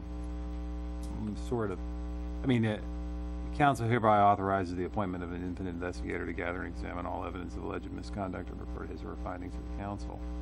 I mean, it doesn't say, I guess, specifically to talk to Brad. It also doesn't list specific questions. I think when it was written, or when we talked about it, we were thinking that there would be inferences drawn from the whereas section of the municipal order as far as what we were talking about. The allegations of actions taken by Councilman Brad Penn which do not promote the open government, those sorts of things. And we thought maybe that was going to limit the scope in some way, but I think the investigator came in and said, my goodness, they want me to look at all evidence of alleged misconduct. And when you say alleged misconduct, it's not just misconduct, it's what you're alleged to do. You set a very, very wide net, a very wide, I mean, almost boundless. And I think from his perspective, I guess he went in and said, okay, I'll just investigate this, the email, and since it doesn't say to talk to Brad, I'm not going to talk to Brad. From my perspective, it's still key for what I said back in April is that you've got to get a specific, discrete scope of work for the attorney, a specific question or a list of questions regarding the allegations, the public allegations in the paper, which all the other things that we may have heard about, notwithstanding, that's what got us to that point. What was said in the paper by a department head who was willing to go on the record in the paper of her own free will and make those allegations. That's where you set your scope. the specific questions that we talked about. What was the context of this? Did he try to get her to lie to council or withhold information to council that was pertinent to the center of town? We had some concerns about mold. We had some concerns about safety within the building. We had some concerns about maybe we would repurpose the building into something else. Police station was an idea floated at the time. Did those, if there were lies, if there was withholding of facts, did that influence our policy decisions regarding the center of town? Those are serious things. I mean, you can't get more serious than the allegation that a council member is conspiring to present false information to his fellow council members to get them to do something that they wouldn't normally do if they were given the full truth. So you see that in the paper and you say, well, you got to do something about it. So that's the reason I came up with the idea of doing the investigation. And I think if you do a specific scope of answering those questions, you may have a direction. But this, I voted for it. I'll freely admit it. It's as much my fault as anybody else, perhaps even more so. Yeah, I'll say it is my fault. Well, it's a sensitive situation too. It is a sensitive situation, but this just is so vague and so broad. It's to be almost unworkable. And I wish there had been maybe contact between, you know, the attorney and us to try to flesh it out a little more. But That's what should have been broad from the discussion that we had. We wanted to be broad so that there was a pattern of this activity going on that you could have the investigator have his hands clean on. That's why we didn't tie it down so it could be broad. And actually, it talks about allegations, but it doesn't. This doesn't talk about what allegations. So he had to have some direction outside of this to figure out who he was going to interview. So where probably the breakdown in this was, yes, he probably should have come to us and instead of it going through the mayor's office, it should probably come back to us. Because it doesn't mention his allegations. If you pick this up, you're right, this is so broad that we wouldn't know about this. So how did you even know about this to this much? If that's the case that you're trying to make. What should have been done is if there was confusion in the mayor's office as to where you were supposed to go with this, then he should have brought me back, he should have come back to us for us to pinpoint these questions with this and have him in front of us to do this if this was supposed to be. I don't think there was any confusion in the mayor's office now. I mean, we were talking about emails. This says of the alleged misconduct. What was the alleged misconduct? It had to do with the exchange. That's what I'm saying. With this, if we're just talking about this document, there had to be some additional conversation with him. And probably, maybe it should have come back to the council to have that conversation instead, and that would have pointed to the rest of it. Since the list is broad, which I think we were trying It's to broad. be broad because we really didn't know exactly where we were going, so we were broad. We let the investigator take a broad approach. He didn't. He took a very narrow approach. Narrow to the point that he even left out the council.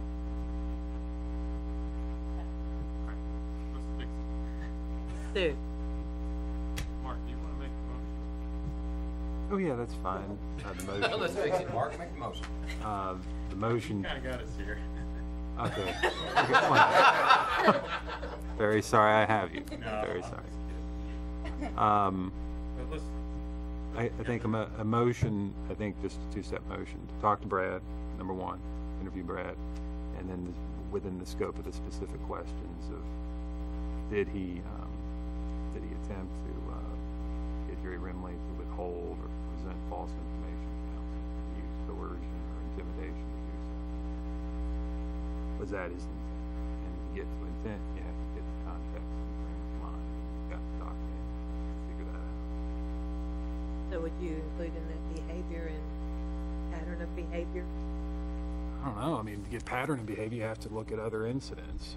And they're on a practical, I can understand. I mean, I get phone calls or I get contacts from people. I mean, I'm not going to say contacts, but conversations and things like that. But there's a clear difference between what she did in the paper as far as saying, this is what he said, and as a department head at her own step out publicly in the paper and do that and make that accusation, there's a certain standing to it, and to do it publicly like that. And I think it has to be respected and at least investigated, much more so than Okay. you have to call me on the phone. Okay. So does that include conversations with council members? I would think so, yeah. Anybody else that felt intimidated or alleged commissioners and stuff like that? No, to the best of my knowledge. Why don't we see what this comes up with? Yeah. Aren't you a subscriber, an avid reader? Oh my gosh. You did not ask that. Somebody said it. Okay. So what is Alright, that so motion? That's a motion. That's a motion. It has its look. Mhm. Has its look. If we want to get this. Motion to interview Brad Penn concerning, well, yeah, and to speak to Jerry Rimley about withholding information from council. Did Mr. Penn ask her to withhold information? I think the motion is to, within the scope of answering the questions, did he attempt to coerce or intimidate her to present false or incomplete information to council regarding the center of town? And did he also do the same with members of the Parks and Rec Board or members of the Parks and Rec staff? And to ask him and to interview him on those matters. And interview, Him as well on those and questions. also interview the board members. Enter the and- board members. See, this was never given to us before. We know. Alleged misconduct was that Brad had asked her to withhold evidence from this council. And we had emails as evidence. Now, that's what we were asked to do, and that's what we We did. understand. The main thing is, I feel, from what we asked the investigator to do was that he didn't interview Brad. Brad needs to have his say in this situation. I agree. And it needs to be part of this investigation. Now, broaden it the way you are now, that's fine. Narrowing. But I I just would wanted use- I would on the use record verb that narrowing. what we did was what the council asked us to do. We're not saying that that's not the case. We realize. I want to add that, and this is not in defense of that investigation or report, but no investigation will answer all of the questions that you all as a body have. The way you answer them is if you determine that there's enough in the investigation, you go another step further. That's when you have public hearings or hearings where you get to ask those questions directly to the individuals in your own investigation. So this is meant to be an independent sort of investigation of the fact, presentation to you, and then you all decide if it merits further action, what that includes. That's just like presenting evidence to a grand jury. Then the grand jury decides whether or not there's evidence there enough to So read the motion. have a trial. Say your motion. Okay, make a motion to direct the investigator to speak with Brad Penn regarding his report.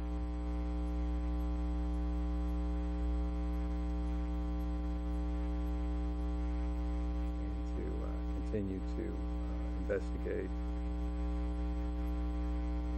to answer the question.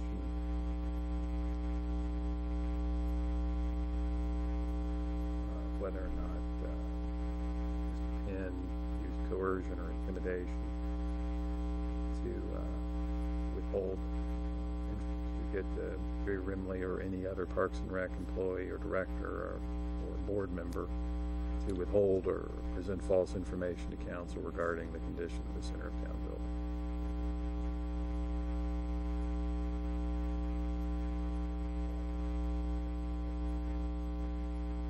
That was back in 2000. 2011, 2012.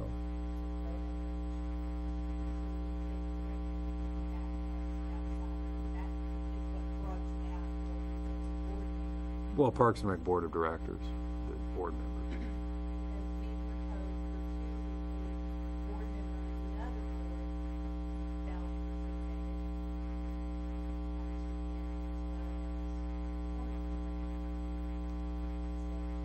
No, it was just within that, I think just within the question of the center of town, what was said in the paper.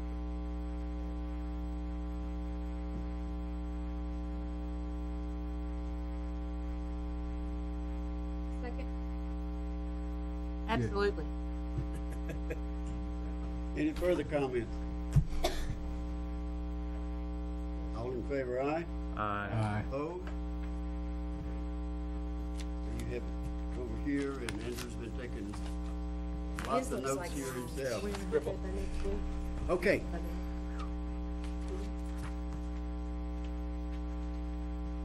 Finance. Stacy, we finally got down to you. Sorry. You do your reading first. I'm sorry. You do reading first or your presentation? I'll give a quick First reading. synopsis of what's in here. Basically, we're bringing in the remainder of the Toyota net profits estimated payment from last year, as discussed, to fund the parking lot project, the demolition and the construction and renovation of the City Hall parking lot. We also are bringing in the funds to the Stormwater Fund to cover the Derby Estates contract for that design from ECSI. And also, we have some Tahara city officials that are actually coming to see us next month. So we've requested $5,000 be added to the sister city line to accommodate them for lodging, any meals, travel that we need to do while they are here in town visiting us. Also, bringing in our FEMA Assistance to Firefighters grant into the grant fund that you all approved in July. And also, just in keeping with our new chart of accounts, and going ahead while I was doing this, we're categorizing our grant revenues as either local, state, or federal, and our new accounting system has a way to maintain separate projects where we will track each grant separately. And I think that's it, other than in the Stormwater Fund, we're also moving the Stormwater Capital under the Stormwater Department so that we can keep all of those in one place. City engineer requested that that be done so we can have all those together and easily accounted for. So, if there's no questions, then Read, Andrew. An ordinance amending the annual budget ordinance for fiscal year July 1, 2014 through June 30th, 2015. Summary. General Fund. Prior year revenues are increased by $320,376. Community service expenditures are increased by $5,000. Transfers to other funds are increased by $335,000. Debt service expenditures are decreased by $45,000. Grant fund. Revenues are increased by $33,615. Fire department expenditures are increased by $33,615. Environmental services fund.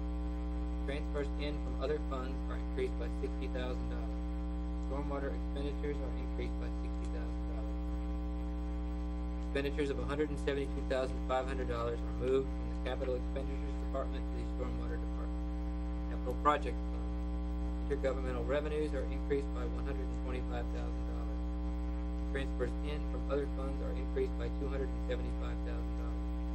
General government expenditures are increased by $400,000. All ordinances or parts of ordinances in conflict with this ordinance are hereby repealed. This ordinance shall take effect after its passage and publication according to law. Full text of this ordinance is available for examination in the City Clerk's office, 100 North Court Street, Georgetown, Kentucky 40324, or at www.georgetownky.gov. Publicly introduced and read first time August 25th, 2014. and I'm just going to give a quick update on the finance department, even though it's not on the agenda. I know it's in your packets. I did want to touch on one thing I failed to mention on the budget amendment. The reduction of the $45,000 in police department debt is because originally we had budgeted $350,000. The latest estimate we had from Ross Sinclair was that this year's debt service payment should be just under $305,000. So that allowed us to reduce that line item and help fund the parking lot construction in the Derby Estates. And also wanted to mention at our finance committee meeting it was August 11th, we discussed the issuing of the bonds and that the market was in a good place as it was going to be. We floated the construction costs for a couple of months to save on interest charges, and they met with one member of our finance committee sorry, I have a cold, so I'm not talking.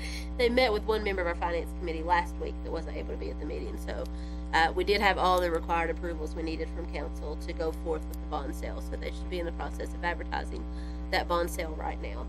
And after 2 weeks of advertisement, I think they can lock in our rate, and they'll keep an eye on the market. If anything were to happen that rates spike, we can always pull the sale and not move forward. But they're keeping a close watch on that, and rates right now are as low as they've been for a little while. Finally, just to touch base on some of our biggest revenues, this is for the year ended June 30th. Our payroll taxes were up $569,211, or 5.5% from last year, and that's right in line with where we budgeted for this year, so I'm feeling good about that. Our net profit collections, excluding anything from Toyota, so taking theirs out of the mix, are up $268,189 over last year, or 29%. So we're doing really good there. Everybody's coming back after the economy. The insurance premium tax collections are up $408,077, or 20.5%. And I think we budgeted $2.2 million there, so we're under even what we collected this year for our budget. Property taxes have been right on target. We budgeted $1.5 million, collected $1.514, up about 2.2%, or $33,000 from last year. And finally, the alcohol revenue. Of course, our first couple of quarters in 2013 did not have the full effect of some of our new provider retailers, such as Kroger, that were in there. So January to March of 2013 is when it really started picking up. So last fiscal year, we collected $748,554, which was a $375,000 increase over the previous year, which was pretty much a 100% increase. We budgeted $729 for the current fiscal year, so we're pretty on target with that. And you had the June monthly expenses and report in there. I had one comment. It was a lot of detail. I'm still learning the reports that the new system will auto-generate, so I just generated, that's an auto-generated report from them. But just to touch on our ending balance, our audit is not scheduled until October 27th. But currently, I'm estimating our ending balance to be about $8.5 million, and that's including all the restricted, or that's excluding all the restricted funds. It'll actually be about 10.3, but 1.3 of that we've reserved in this year's budget for things such as the fire truck and some things we carried over. So we always show that as assigned, and we have $300,000 to $500,000 in restricted cash because of our streetlight deposits and our liability for our health plan that we did the contingent liability. So really 10.3 million, but by the time you take out all the prior year revenue we're bringing forward, and a true unrestricted balance should be around 8.5 million. So it keeps going up. That's good, and continue to update that as we get numbers. Like I said, our audit will be October 27th, so nothing's final until that's done. But I've gone through and kind of done all the figures. So thank you very much. Awesome. You may leave now. Go get some rest. You've had a long day. Hasn't been a good day for her either. Okay, down to the fire department. Municipal order approving the purchase of vehicles. Sir? Mayor, Council, this is two vehicles that were in the budget. I think we had $35,000 for each one, and they come in at $31,530.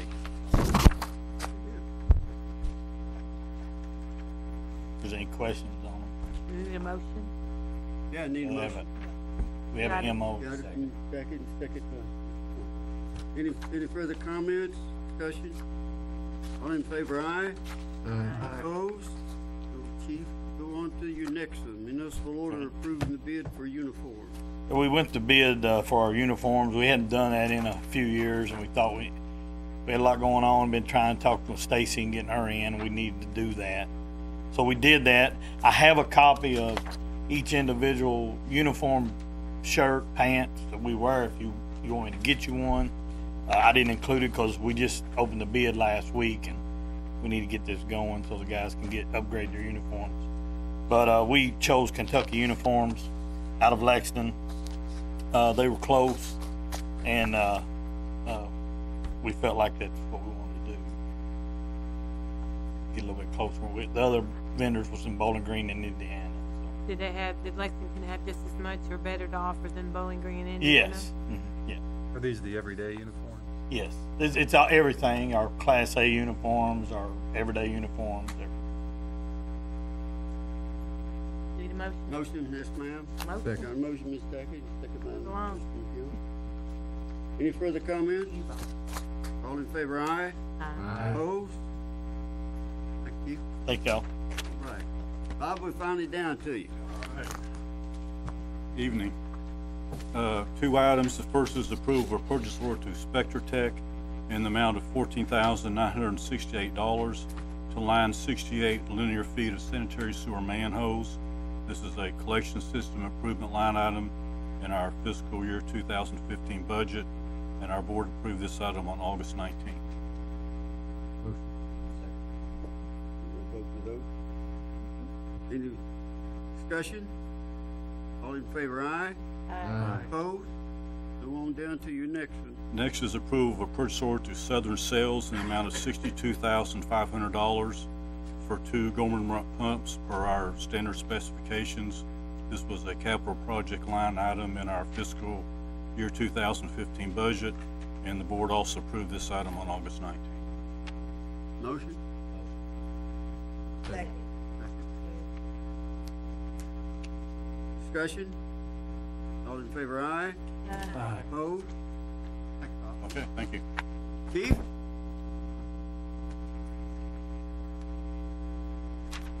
Give us an update on all the bad folks you've captured. Man, I had something in my head and I forgot it as soon as I stood up. Talk about. It's called sometimers. Yeah. Good report, Chief. I'm sorry. I'm gonna go back and go to sleep. Mayor, may I make a comment on, and you may go ahead. Absolutely. Actually, this is a very positive comment. I meant to send you an email and I did not, but my nephew was in town a week ago Monday, and he was at the McDonald's here in town, and nobody knows my nephew because he's not here, and he was in line, and Officer Payne, he let her go in front of him in line, and because of that little act of his kindness, she rewarded him with buying him breakfast. He immediately got on the phone with me and texted me. He's like, "Wow, I just got a breakfast bought from Georgetown police officer." I said, "What did you do?"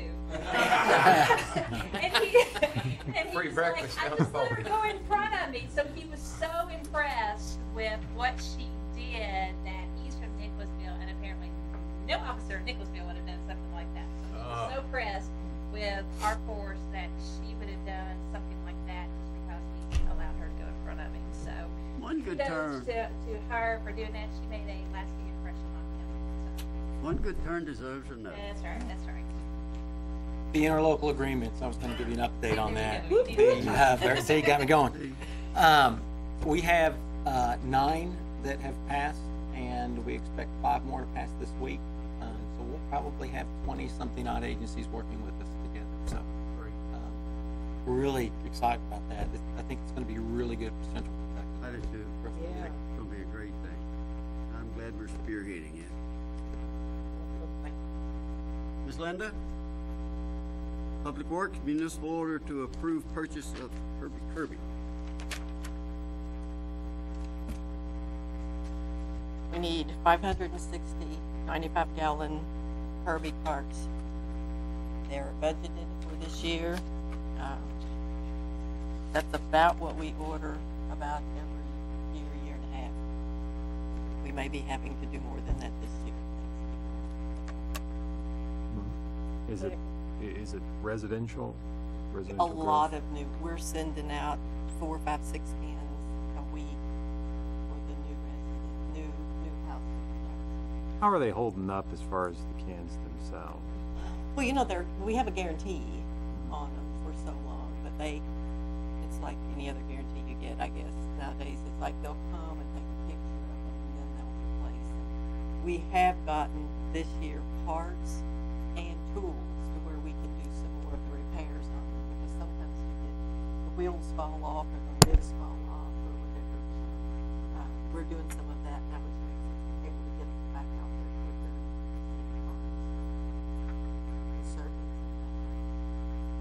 But then some of us. Squirrels. I've seen squirrels. Squirrels will lead right through that plastic. Yeah. Well, no, they'll lead through the plastic. Yeah, that's funny, Marvin. You seen that movie? Motion? Motion. We did it already. We already had, Yeah, we're good. we had first one review and second by We're ready to go then. Any further comments? All in favor, aye? Aye. Opposed? So while Linda's up there and you're gonna go to council comments, can I ask you something? Sure. Absolutely. It had to do with the grates on Oak and Penn. You and Kyle had talked about that. Is there anything been done about that? I'm sorry, I didn't hear The grates on. Oh, yeah, we have looked at those and measured them. Those are not standard size grate lids. The way they're made, you can order certain sizes and fit in them. So we're gonna have to manufacture them, and we manufactured those that are out there. So we ordered the material. Okay. So as soon as that comes in, it'll have to be welded and measured and redone. So Okay. we're on the way. Thank you, Linda. All right, any other council comments? I just want to follow up on Derby and Willow and the sidewalk. We have good, positive information on that. Willow Lane, I walked out there on Friday. It's almost complete. I believe they have another joint to put in, but the pipe's all in, the head wall's in. They started the final grading. They'll need to seed and sod it. The amount of Heavy rain we rain. had is pretty tough to try to With get all this through rain, the it's road. been hard for them to get in there and finish it.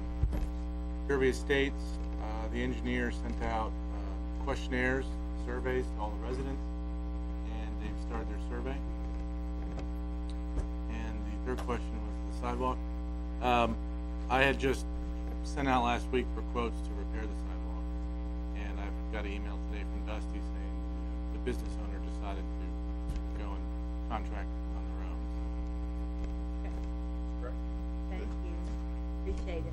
What about those grates on Oak Street we had talked about a couple meetings ago, as far as the big, I never remember the heavy grate. Linda just talked about. That's what Oh, I'm sorry. They just ordered the material for My it. bad. Yeah. Sorry. They're not, Thinking about not some of the standard, so we have to manufacture them. Sorry. She's ordered the material. About that. Sorry. Good. Thanks. I'll entertain a motion. I had one question. Oh, maybe oh, I'm sorry. Go For ahead. our city attorney about our, I'm not sure what to ask, but I had a question from someone in one of our newer developments complaining about the fact that the new neighborhood didn't have internet technology. I didn't know if there'd been any other direct contact with City Hall We on have that. had lots of And the concern, the voicemail and discussion I had with them was how we can, or why we would approve a franchise with a company that wouldn't allow it. So I didn't know what you It's might, a very, how you might have. very easy answer. The answer is that federal law prohibits us from having any regulatory authority over internet service providers, period. So we get internet service by virtue of the fact that the cable franchise, the providers generally want to provide internet service, but we are prohibited from regulating that in any way, shape, or form, which is a major disadvantage to us. But I understand why it is the way it is. I do want to say, however, that this is a little bit of a history lesson. Georgetown is part of a regional cable commission. We do not directly negotiate our franchise agreement with the cable companies. Our cable commission negotiates on behalf of us and the other cities and counties that are members of that. Linda Ain, who was here last week, she pretty much heads that up, and they are in active negotiations with the people who are attempting to buy Time Warner. It's very confusing. They're doing all these spin-offs and split-offs. We have a very narrow window and small amount of flexibility in our negotiations, but they are doing their best to try to improve our franchise agreement. We're in the process of renegotiating because it's expiring at the end of, I believe it's the middle of next year. They are trying to get those provisions bettered, but there's really no incentive on the part of the cable companies to do that. And we are in an area of the country that cable companies, honest to goodness, don't care about. We don't provide them with profit margin like they call it the horseshoe, the outer rings of the country. That's where they focus all of their infrastructure upgrades and improvements. They are providing it to us because it's an open market. But they don't have a whole lot of incentive to give us better service as far as internet and cable.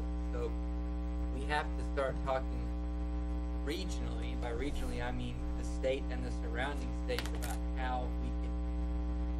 how we can change the system to get better service. For now, we're stuck with the service that we get.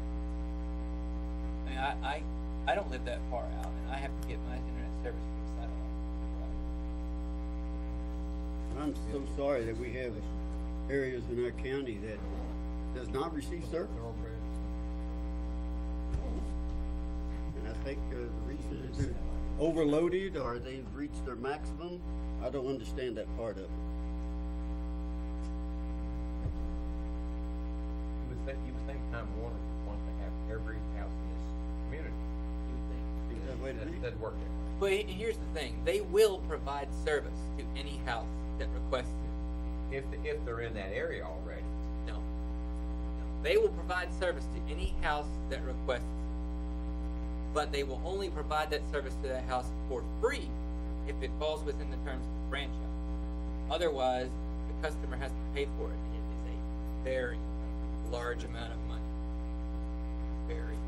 It's higher than I know any customer would pay. It's in the many thousands of dollars per property to have it extended to your home. It falls within the terms of the franchise. They provide it free of charge. Anything else? Motion to adjourn. Motion to adjourn. Second. Second. All in favor, aye. Aye. Aye. Have a good evening. Thank you. Thank you very much. I think the meeting is pulled out. Return that thing. How's, Yeah, I think they've been pulled out. who's your teacher? She